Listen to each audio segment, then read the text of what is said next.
Hello everyone, I am Damayanti. Welcome to my YouTube channel. एवं मु आलोचना करी आम मौसुमी कवितार लंग क्वेश्चन एग्जाम रे आसिले आम किपर लिखा।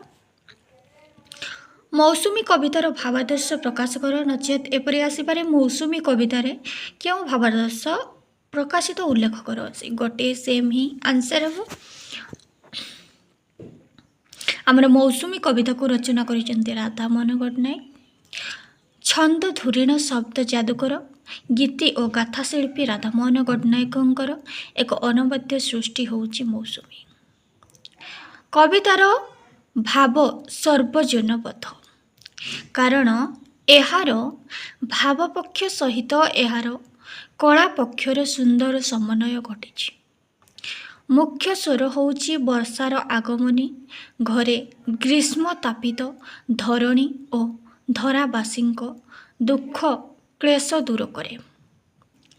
वर्षा प्रलय आरंभ माड़ी आसुथिबा वर्षार दृश्य जदिओ प्रथमे भीतिप्रद मन हुए प्रकृत रे प्रीतिपद हुए एहार परिणति।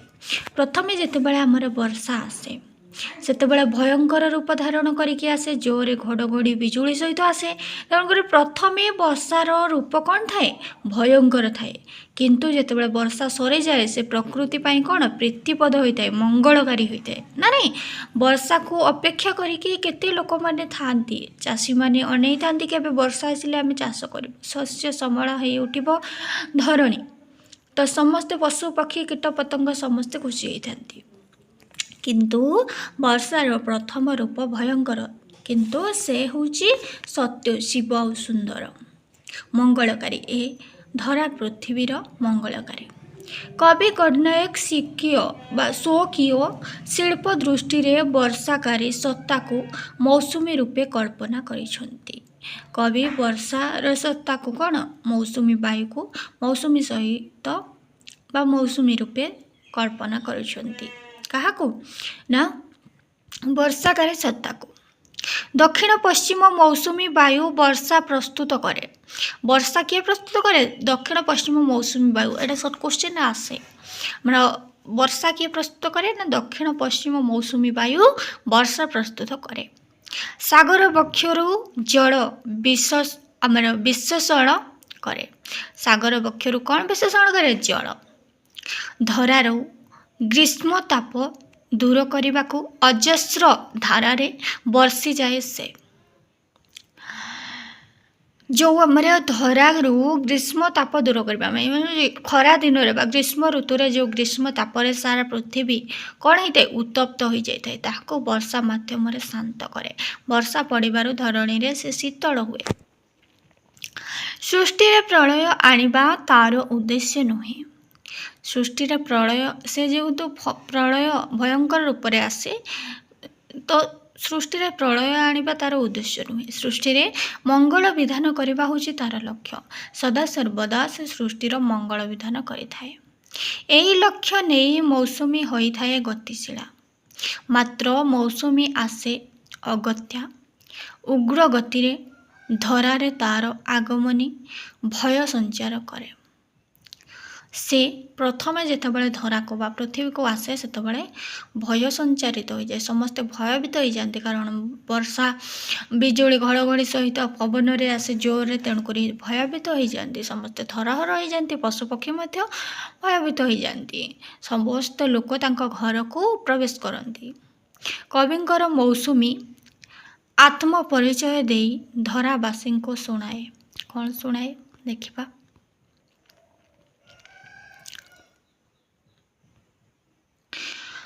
तूर्ण गतिर हिल्लाले आज पूर्ण बले धाई आसी मौसुमी मुहि सृष्टि बले। से कौन कहते मौसुमी ना तूर्ण गतिर हिल्लाले आज पूर्ण बले माने तूर्ण गति मु बहुत द्रुत गति शीघ्र गति मु कौन करुची ना धाई आसी कौटी ना पृथ्वी को कौन पाई आसी ना पृथ्वीवासींकर दुख को लाघव करने से माने जो अनाहार रे अछंती जो मरुभूमि पालटी जाइए शस्य श्यामला सब विलुप्त हो जाए तो मु पृथ्वी को शस्य श्यामला करने मु धाई आसी मौसुम मुहि सृष्टि पर मु शस्य श्यामला करने सृष्टि को पृथ्वी को धाई आसी कहते किए मौसुमी।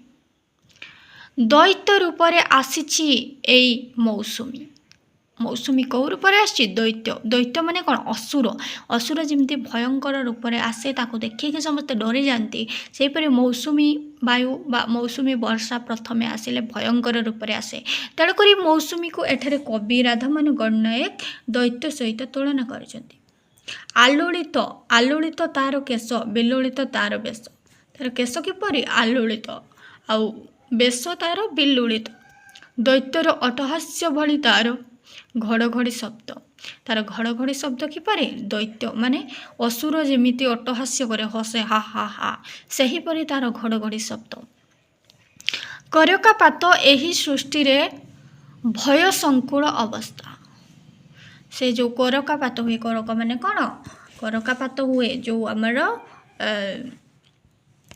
कुआपथर वर्षा हुए से बहुत भयंकर मर्त्यवासी ताकू देखी भय करती मर्त्यवासी ताकू से करकापात वर्षा को देखिकी सब मर्त्यवासी कौन करती भୟରେ थरहर हो जाती मात्र से आश्वासना दे मौसुमी कौन कहते जे डरनी मतरे मर्त्य जीव रुद्र सेनाए मूर्ति मोहर मोहित शिव से मौसुमी मर्त्यवासी को पृथ्वीवासी को कौन कहते सब लोक से कहते हे पृथ्वीवासी हे सब जन समुदाय तमें मत डरनी कहीं ना डरनी मतरे मर्त्यवासी पृथ्वीर जीव तुम्हें मत डरनी रुद्र सेनाए मूर्ति मोहर मोहित शिव मोर मूर्ति सेना रुद्र माने मोर रूप सेना रुद्र भयंकर किंतु मु होची सत्य शिव सुंदर आ मु होची कौन शांत तेणुक तुम्हें केबे भी डरी जाओ नहीं मु तुमरा मंगल पाई आसी मु तुमर किछि भी क्षयक्षति करेबी नाही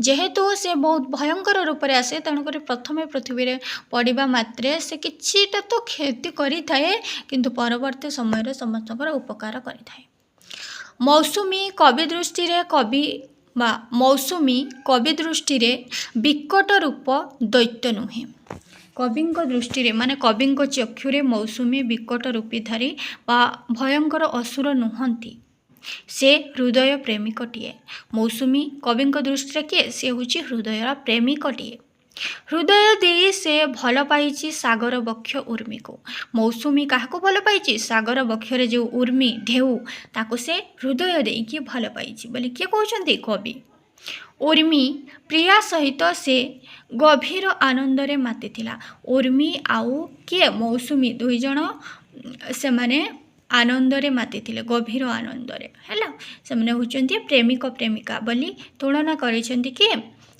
कवि राधामोहन गणनायक तार नगन जघन उपरे लटी पड़ीथिला निबिड़ आश्लेषणे ताकू बुकुरे जड़ाई धरिथिला कौन ना तार नगन जगन उपरे है माने नग्न जंग उपरे लटी पड़ीथिला किए मौसुमी आ उर्मी होचंती प्रेयसी प्रेमिका आ प्रेमिक है तो एते बेले कहार उष्ण निश्वास परसता भितरे आसिला जागरण माने जेतेबेले से दुई जण प्रेम आलापर मज्जी जाइतिले से समय रे कहार कौन उष्ण निश्वास आसिला माने गरम निश्वास तांको देहरे बाजिला देखिला मौसुमी आकाश को बड़ पंक्ति खसी पड़ुथिला सागर बक्ष को मौसुमी कौन देखिले ना आकाश रु कौन खसी पड़ुथिला ना बड़ पंक्ति खसी पड़ुथिला कोडे सागर बक्ष को हैला माने बग माने सबू सागर बक्ष को झास दउतिले काहेकि ना जेहेतु बहुत जोर रे वर्षा खरा होउतिला तेणुक खरा बा ग्रीष्मर उत्ताप सही न पारी बकल माने बगपंथी माने बग माने सबू कोउटे झास दउतिले समुद्र बक्ष को सागर बक्ष को झास दउतिले कारण से माने टिके शांति पाइबा पई झास देकी सेठारे तो मृत्युवरण करथिले ना काहेकि ना पानी रे तो एते बड़ सागर समुद्र रे से माने जेतेबेले झास देबे तो मृत्युवरण करिवे से ग्रीष्मर उत्ताप सही न पारिकी से माने कौन करुथिले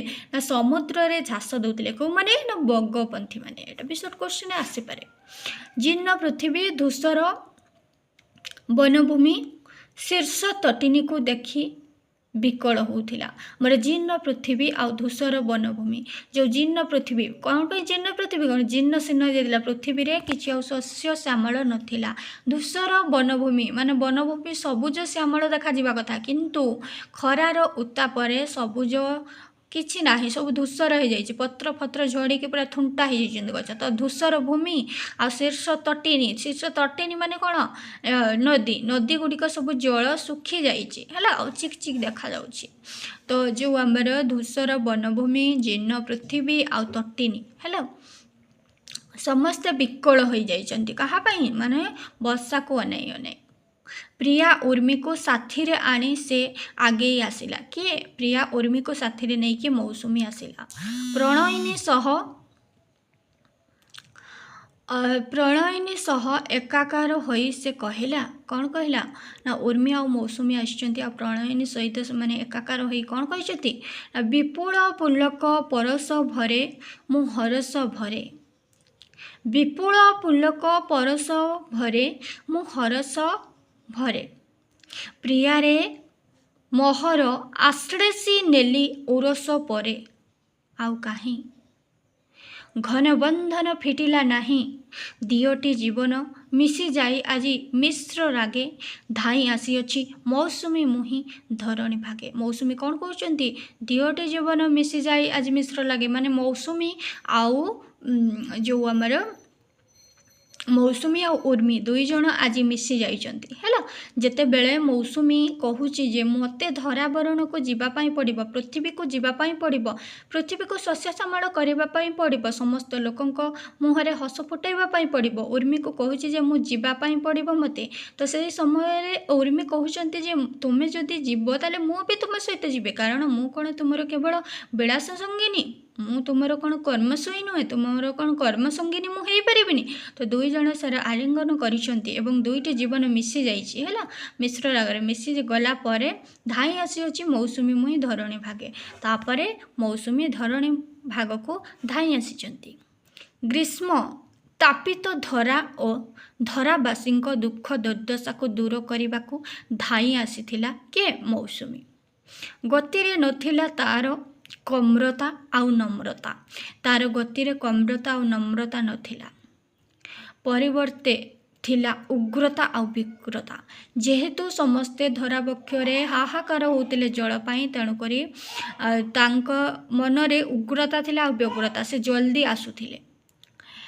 ପୀଡ଼ିତ ପ୍ରାଣର ଉଦ୍ଧାର ପାଇଁ ପ୍ରଣୟର ମଧୁର ଆବେଗ ତ୍ୟାଗ କରି ଆସିଲା ମୌସୁମୀ ହେଲା। ପୀଡ଼ିତ ପ୍ରାଣର ଉଦ୍ଧାର ପାଇଁ ଆଉ ପ୍ରଣୟର ମଧୁର ଆବେଗ ତ୍ୟାଗ କରିକି, ସେମାନେ ଯେଉଁ ପ୍ରଣୟରେ ମାତି ଯାଇଥିଲେ ମୌସୁମୀ ଆଉ ଉର୍ମି, ସେ ଆବେଗକୁ ତ୍ୟାଗ କରିକି ସେ ଜଲ୍ଦି ଆସିଲା କେଉଁଠି ନା, ଧରାବକ୍ଷକୁ। ଧରାବକ୍ଷ ମାନେ ପୃଥିବୀକୁ ଶସ୍ୟ ଶ୍ୟାମଳ କରିବା ପାଇଁ କିଏ ଆସିଲା, ମୌସୁମୀ ଆସିଲା ଉର୍ମି ସହିତ। କବିତାରେ ବର୍ଷା କିପରି ସୃଷ୍ଟିର ମଙ୍ଗଳ ବିଧାନ କରିଥାଏ ତାହା ସୂଚିତ। ଏ କବିତାରେ କ'ଣ ସୂଚନା କରାଯାଇଛି, କବି ରାଧାମୋହନ ଗଡ଼ନାୟକ ଏ କବିତାରେ କ'ଣ ସୂଚନା କରିଛନ୍ତି ନା, ବର୍ଷା କିପରି ସୃଷ୍ଟି ପାଇଁ ଜନମଙ୍ଗଳକାରୀ ତାହା ହିଁ ସୂଚିତ କରିଛନ୍ତି ହେଲା। ମାତ୍ର ମାର୍ଗ ଏହାର ସ୍ୱତନ୍ତ୍ର, ଏହାର ମାର୍ଗ କ'ଣ, ସ୍ୱତନ୍ତ୍ର। ମୌସୁମୀ ଏ ଜଳବିନ୍ଦୁର ମିଶ୍ର ବର୍ଷା ସୃଷ୍ଟି କରେ। ମୌସୁମୀ କ'ଣ କରେ, ଜଳବିନ୍ଦୁର ମିଶ୍ର ବର୍ଷା ସୃଷ୍ଟି କରେ। ଏହି ବୈଜ୍ଞାନିକ ସତ୍ୟକୁ କବିତାର କମନୀୟ କଳାରେ ପରିଣତ କରି ପ୍ରଣୟିନୀ ପୁରୁଷ କିପରି ପ୍ରଳୟ ରୂପରେ ମଙ୍ଗଳ ବିଧାନ କରିପାରେ, ମାନେ ତାହା ପ୍ରକାଶ କରିଛନ୍ତି। ଏଠି କବି କ'ଣ କରିଛନ୍ତି ନା, ବର୍ଷା ବା ମୌସୁମୀ କିପରି ଭୟଙ୍କର ରୂପରେ ଆସିକି ସାରା ବିଶ୍ୱକୁ ମଙ୍ଗଳ ବିଧାନ ବା ବିଶ୍ୱର ମଙ୍ଗଳ ବିଧାନ କରିଥାଏ, ତାହାକୁ ସେ ସୁନ୍ଦର ଭାବରେ ବର୍ଣ୍ଣନା କରିଛନ୍ତି। କାରଣ ପ୍ରଥମେ ଯେତେବେଳେ ମୌସୁମୀ ବାୟୁ ଆସେ ବା ମୌସୁମୀ ବର୍ଷା ଆସେ, ସେ ଭୟଙ୍କର ରୁଦ୍ର ରୂପ ଧାରଣ କରିକି ଆସେ, କିନ୍ତୁ ପରବର୍ତ୍ତୀ ସମୟରେ ସାରା ବିଶ୍ୱ ପାଇଁ ସେ କ'ଣ ହୋଇଥାଏ, ମଙ୍ଗଳକାରୀ। ସୁତରାଂ ଏହା ହିଁ କବିତାର ଆଦର୍ଶ, କବିତ୍ୱର ମହନୀୟତା। ତ ଏତିକିରେ ଆଜି ଆଲୋଚନା ସମାପ୍ତ କରିବା। ପରବର୍ତ୍ତୀ ଭିଡ଼ିଓରେ ଆମେ ଅନ୍ୟ କ୍ୱେଶ୍ଚିନ୍ ଦେଖିବା। ରହୁଛି, ନମସ୍କାର।